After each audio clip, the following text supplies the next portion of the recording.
Hi, good afternoon, everyone. Welcome to the Bridge Conversation. The Bridge is a podcast series where we bring youth to the table to discuss and talk about issues as it relates to youth and development and different things that has to do with human capital development. Now, today with me, I have someone very profound, and I would like him to do a bit of introduction about himself. But of course, this is someone I've known for a couple of years, and I've seen how dogged he has been when it comes to conversations around human capital development as it relates to technology. And there's something currently that the Eme Lagos branch are doing in order to equip young people, youth in the community with digital skills. And he also happens to be the program director. So join me as I welcome our guest today to introduce himself and also give us a brief introduction about what they are doing with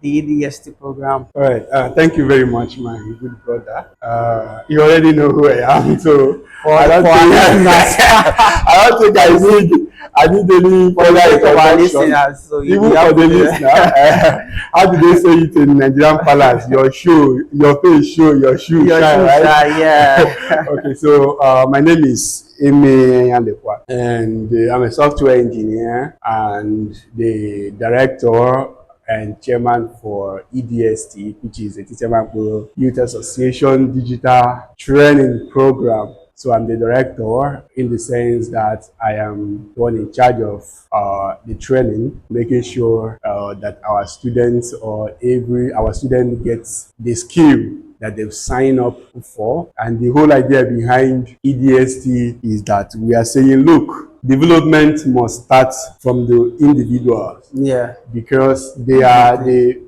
means and the end to development, right? Yeah, right. They are the means they are the people who will bring development to the society. They are also the benefactor or beneficiaries of development. So if we get our citizens, our people equipped with the necessary skills they need for themselves, they will in turn, after being successful in their choosing career, they will come back to give to the society, right? So it becomes a win-win for everybody. So we say, in line with what is trending in this digital age, we have to equip them with digital skills. So that's how the whole idea of EDST came about. Give the people the skills required to be self-sufficient on their own, and in the long run, come back to give back to the society, which is the whole society. Thank you so much for that introduction. And I'm serious. This is a conversation I'm also very passionate about, and I always love when we are trying in our little way to equip the next generation or the young population, because the future belongs to them.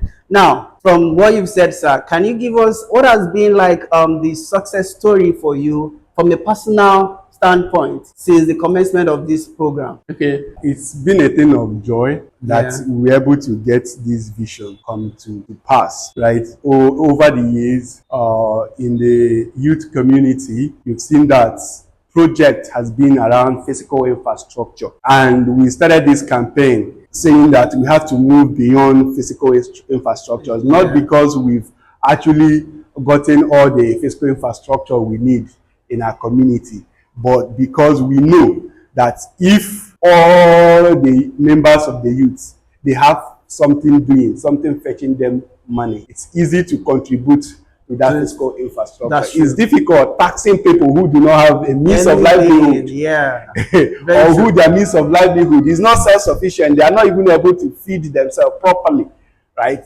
And they want to build physical infrastructure. So can we start with getting them skilled? Can we start with their human capacity development? Can we develop them first? After we develop them, we can let's move a bit away from physical infrastructures and get to develop what I call building the people that will build the nation. That's that's another profound statement. Yes. Can we get to that point? So that's where we are heading with EDST.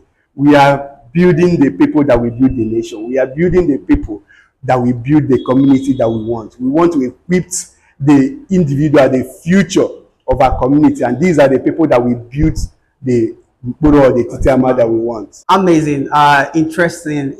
Considering the current reality of the nation, this is not a time where we talk about not having the necessary skill that will help you thrive in this age and time. And a whole lot of conversations already going on in the tech space with the introduction of AI and all of those things. I always say, if you miss the other industrial revolution, other revolutions, we should not miss the AI revolution. This revolution. Yes. And I love the fact that all of this thing is still within the human capital development that we are trying to look at. So for you now, with this program, what have we been able to achieve? I know it's not only limited to a Titiama community in Lagos, right? Mm-hmm. We have other community that subscribe to it. So from what has been like the take home for you, or the success or the transformation journey of this participant? Okay. First, it starts. If I start counting the blessings of this program, I will start counting from their mind, as the Bible will say, that your mind be renewed. Renewed, right? Yeah.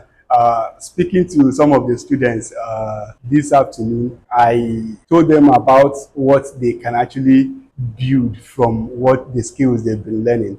Right? I told them that it is possible that they can build a digital bank, and they were surprised. And some of them saw how what they were learning could transform or to lead to that. So first, a lot of them, their minds had been renewed to the possibility of the skills. Of the skills. Yeah, so that renewal of mind, you cannot transform, you cannot get someone from point A to point B if they do not see the vision, if they do not understand where you are taking them to. So some of them, they are now conscious about getting a skill. That's the first, that consciousness that I want to be better than the way I was before. Years before. Yes. So that's the first achievement. There's a mind shift. There's a mind shift going on with what we are doing. Yeah. And that mind shift is what we need to take us to where we are going.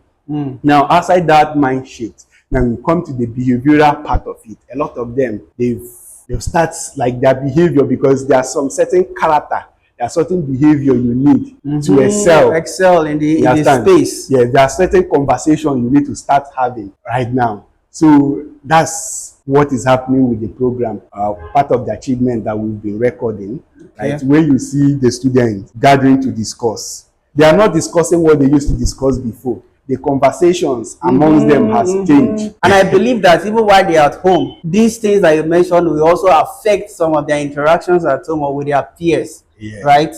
You see them, some of them that are still students, you see them say that in the night, they wake up in the night to practice what they've learned. Right. They've started realizing that you need to do more. You need to do more. You cannot settle for less. You cannot settle for less. You need to do more. You need to maximize the 24 hours better, right? Then you now come to their technical skills, which it has improved. Like the last time I spoke about it, how we took people from who were absolute beginners, who do not have computer appreciation knowledge. They cannot create a folder. They cannot click a button. They cannot press, this Mavis beacon. They cannot type on a computer comfortably. Getting people like that to be able to do this now is a great achievement.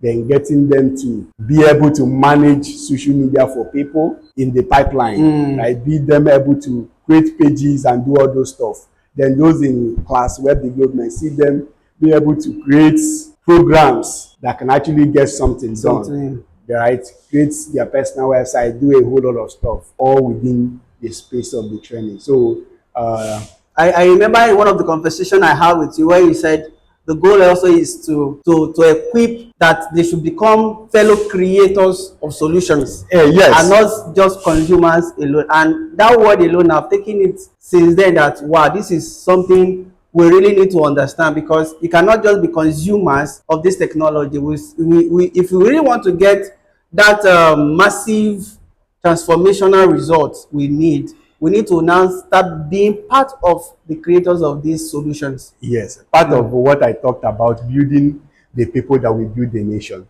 right? You can't build a successful community without people who can build businesses, people who can build enterprises. Yeah. Right? People who can develop solutions.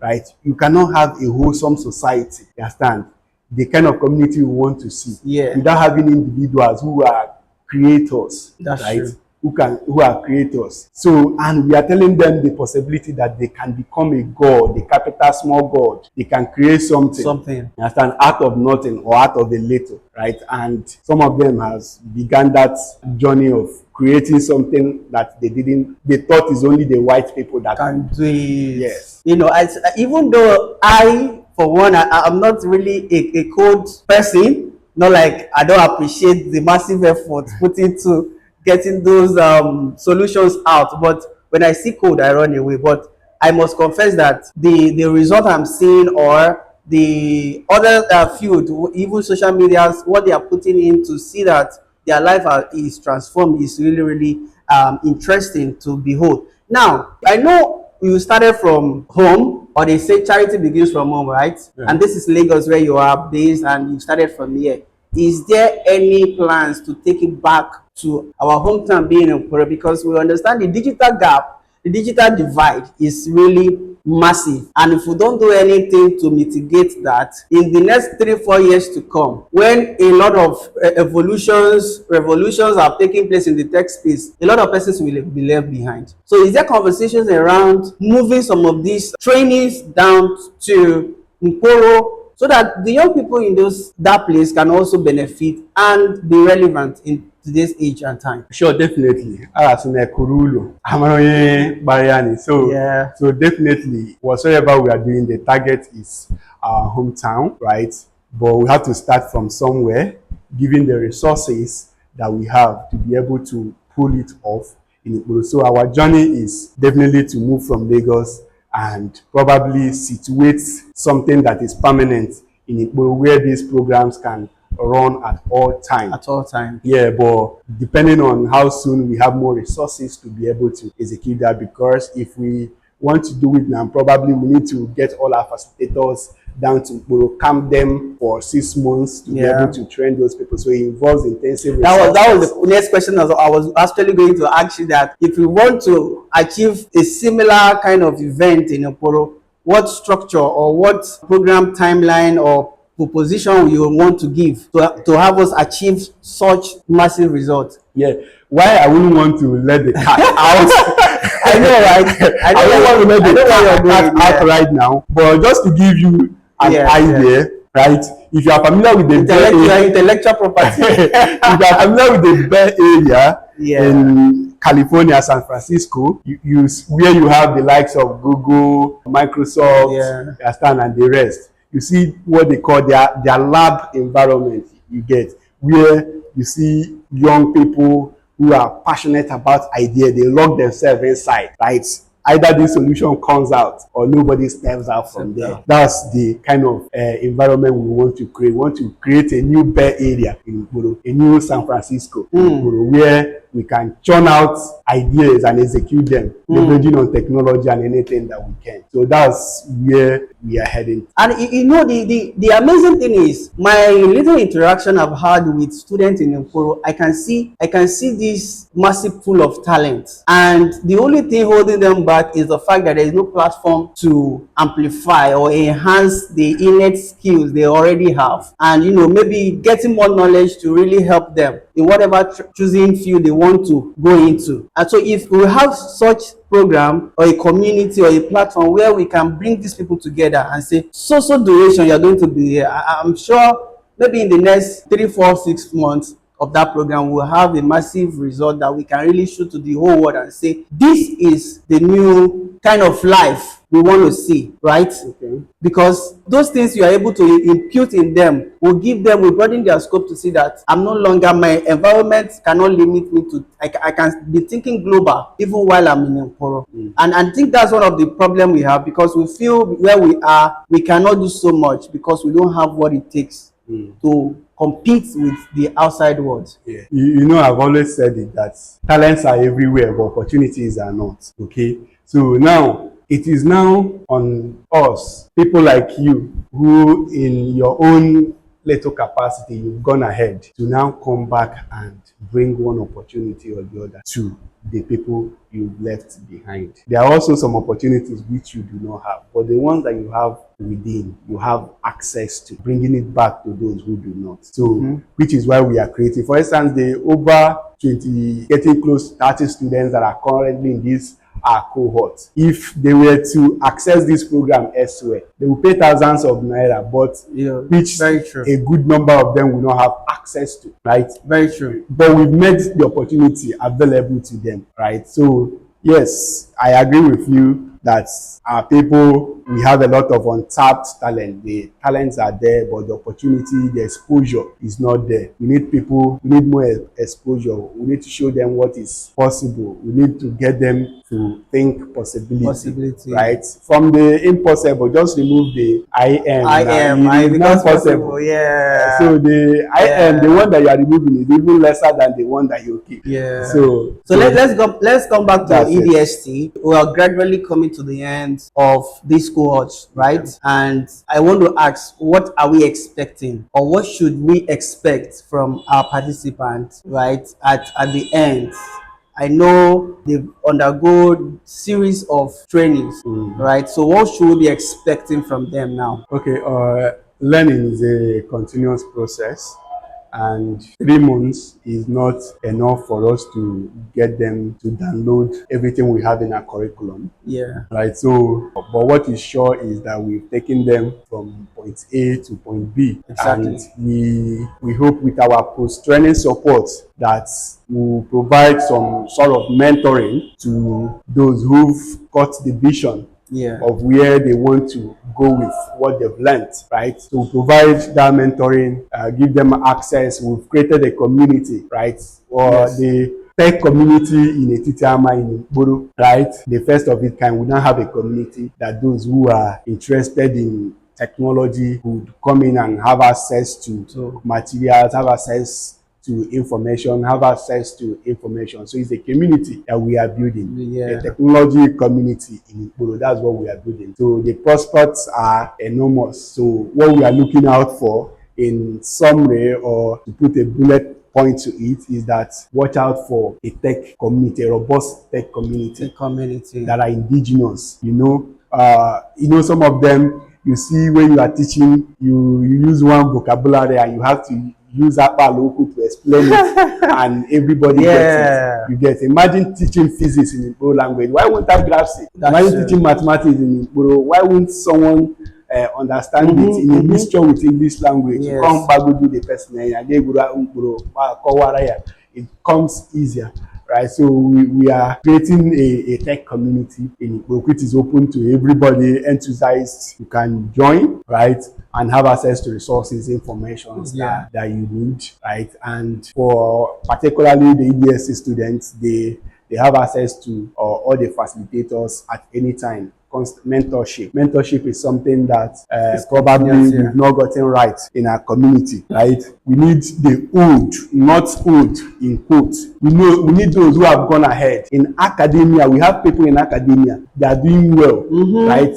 We need direct mentorship. We need them to come back and mentor the young. There are other young people who just finished that want to go the path of academics. We need those who have gone, the professors, the doctors. We need them to mentor the younger ones. We need those who have gone in corporate finance, those that are in finance. We need them to mentor the ones. Then for you people in technology, we need this a community where the youngies can have access to mentorship. We are doing that now. We are doing that. Kudos. We are about doing that. So that's what you'll be looking out for. And also, definitely, by next year, we'll have a second cohort, right? And the program will keep expanding, getting much better, and all of that. So, thank you so much for that. Because, when you talked about mentorship, I just remembered my own training, my own progression in the space. I know how many persons I've helped in, and that's why I also make sure that I give myself back, not just my skill and myself,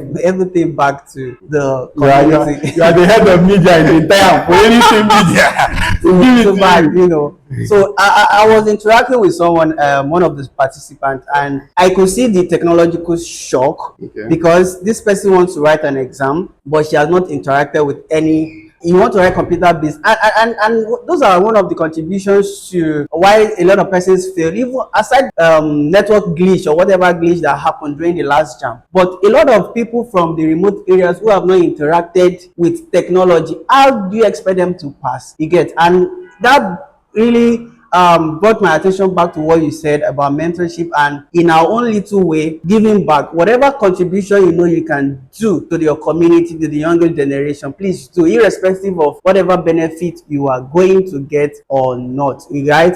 This is the Bridge Conversation, where we bring young people who are doing so amazing well in their space to talk about human capital development and how their journey in that space has been, because we believe it is when we have these conversations that we can really take one or two things out of it to be useful to us as young people, right? And this is brought to you by Etitiama Nkoro Youth Association Lagos branch. And we have our own program director in the person of Mr. Eme Lekwa, who has been with us in the studio talking to us about the whole things about UDST and how the progress has been, right? So I would like him to say one or two final words before we call it a round. Okay, I just want to use the opportunity to invite every sons and daughters of Nkoro to our graduation party. Right, so we'll be graduating our EDST student cohort 1 on the last Saturday of November. Yeah. Right. So we want you party after party. Yeah. We want you to experience the graduation ceremony, what we've started, and see the stories I've just talked about. That it is not with these people are real people. You see the students, you interact with them, you see how much the program has transformed them. Right. So you are invited, right? You'll see more details about the program, about the graduation ceremony. So come, you are invited. Thank you. All right, guys, thank you so much for joining us in today's episode of The Bridge, where we have real life conversations about how young people have gone through their life journey in their different space, right? And today we are bringing it to a close, but we'll look forward to having you again in our next conversation. Thank you so much and have a peaceful and productive week. Bye.